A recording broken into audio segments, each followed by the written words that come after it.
SprintCarUnlimited.com, coming to you from Williams Grove Speedway, Tommy Hinnershitz Memorial, or Classic, I should say, and a makeup feature. And we're here with Anthony Macri, who swept both of them. $14,000 night. Anthony, what can you say? Led a lot of laps, made a big move in the makeup feature with 2 to go, and pretty good night.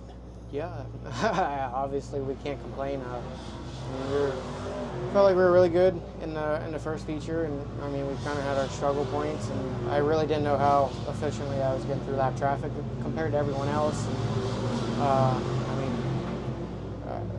I said Victor Lane, like the steering was acting up, and it wasn't exactly a pleasure to drive by any means, and just really didn't get a chance to change anything for the second feature. And I just kind of tried to pace myself with Matt there, and you know, kind of just wait to get to lap traffic to try and make a move. And he just got through lap traffic really efficiently, and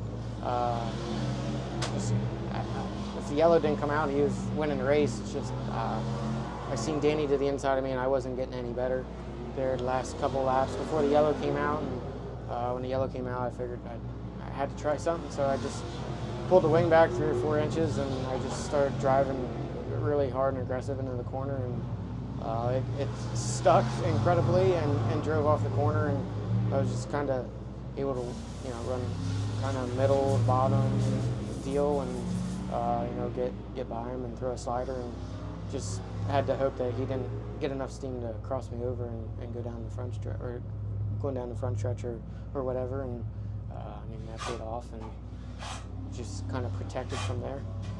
You know, the second feature, when you were following Matt, without the caution, you don't get the win. But on the restart, you pulled the slider in 3 and 4, but I thought you set it up in 1 and 2 by running the middle and staying close enough that you could pull that slider off.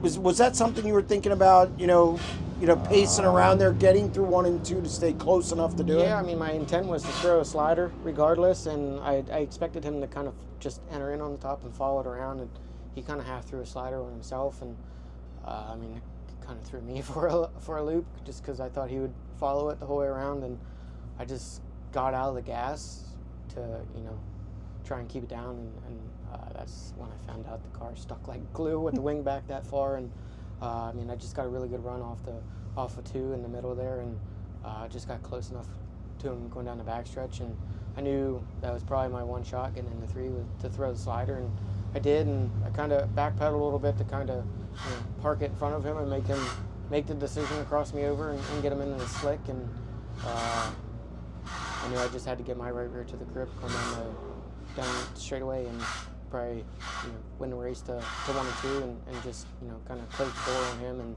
take his air away, and that's what I was able to do.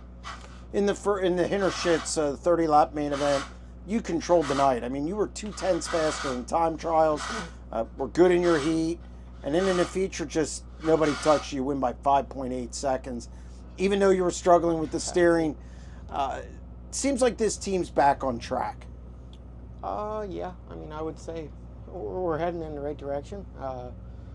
Obviously, I'm not talking shit on local talent, but the Outlaws have to come to town, and we have to, High Limit has to come to town. We have to perform with them too. So, there's no slouches in Pennsylvania by any means, but I feel like when those 2 traveling series come to town, and obviously there's added talent to the field, and obviously I'm going to be a little timid with our performances early in the year with the Outlaws, and I feel like we're night and day different right now compared to when we were struggling, and we've just been we're trying multiple of things for a while to try and get better, and I feel like what we're onto right now is a couple tweaks away from being even better than what it is right now, and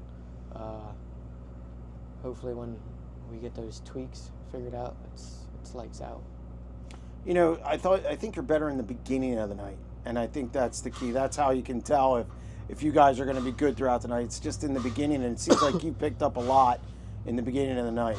Yeah, first up until a couple weeks ago, our speed wasn't there in the beginning of the night, and when your speed isn't there, then you're in the middle of a heat race, and when you're in the middle of a heat race, your car doesn't act the same as when you're up front in a heat race, and when you're middle of the pack in the feature, you're going to finish middle of the pack. It's just the way sprint car racing is now, and time trials is everything. And we lacked our speed in the beginning of the night, and we just had to compensate and try to work on the car for when we are in dirty air like that. And took a little bit to get figured out and get our ducks in a row. And now we have our speed back in hot laps and time trials. And anyone watching sprint car racing knows that the first 2 laps of the night is the most important and what sets you up for whether you're going to win or not. And it's just, we got our time trial speed back, and now it's just, I feel like we can tweak on our racing program a little bit and hopefully be better.